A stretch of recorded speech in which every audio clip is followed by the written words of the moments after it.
Hello.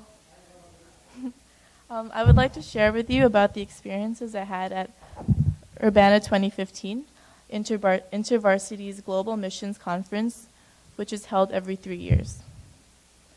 Over the course of 5 days, we studied the book of Matthew and examined Jesus' ministry on earth and how we could apply his teachings to our own personal ministries, both in the local and the global context.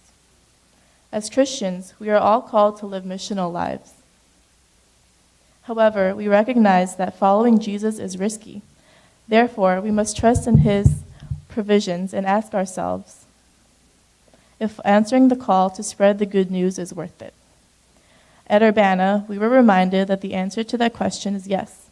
Jesus is well worth all of the risks involved with spreading his ministry to unbelievers. We learned that ministry is the result of total adoration for Christ, and that missions is therefore the result of an overflow of our personal adoration. When we view ministry in this sense, we must respond with a sacrificial outpouring of our lives for the furtherance of his kingdom. Last week, Pastor Sam preached that if there is something in this world that we cannot stand, then we must get close to that issue. If our heart breaks at the knowledge that we have local friends who don't know Jesus, then we must get close to that issue.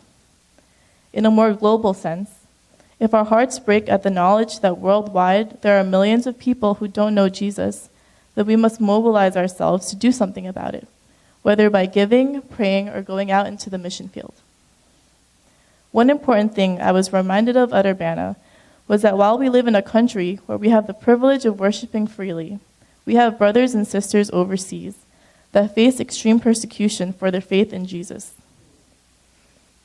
In regions such as North Korea, Somalia, Iraq, Syria, and Afghanistan, which are the top 5 regions facing extreme persecution, people risk their lives every day in order to follow Jesus. While at Urbana, I realized that we often forget about this alarming truth and that we must support them daily with our prayers. I was most convicted when one missionary shared that we must pray for them as if it were our own brothers and sisters in those regions. If my own 2 brothers were living and worshiping in one of those countries, then how would my prayer life for the persecuted church be transformed?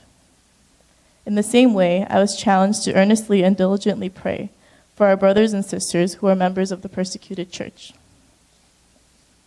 At Urbana, we were also encouraged to let go of the fears that hold us back from obeying his call to become missional Christians, such as believing that God is only looking for so-called spiritual giants to serve him, or believing that financial instability is a good enough reason to abstain from ministry. Instead, we were reminded through the story of Jesus calming the raging seas in Matthew chapter 8, that while Jesus leads us into the storm, he will also provide for us in the midst of it. While at Urbana, we also had the opportunity to attend seminars about specific topics. I attended various seminars about medical missions and had the opportunity to hear the testimonies of medical professionals who have served long-term in areas of the world desperate for proper health care, such as Asia and Africa.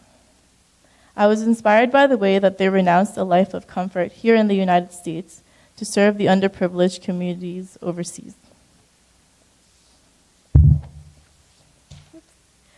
It reminded me that no matter what occupation you choose in life, God has given you a valuable role in ministry.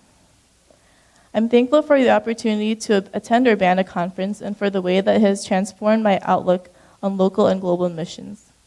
As a student in my last year of college, it was very important for me to learn about the ways that God may use me for the furtherance of his kingdom when I soon begin working as a nurse. Last but not least, I would like to thank ICF and my family for supporting me financially and prayerfully so that I may experience this opportunity. I'm very grateful for your generosity and passion towards missions. Thank you.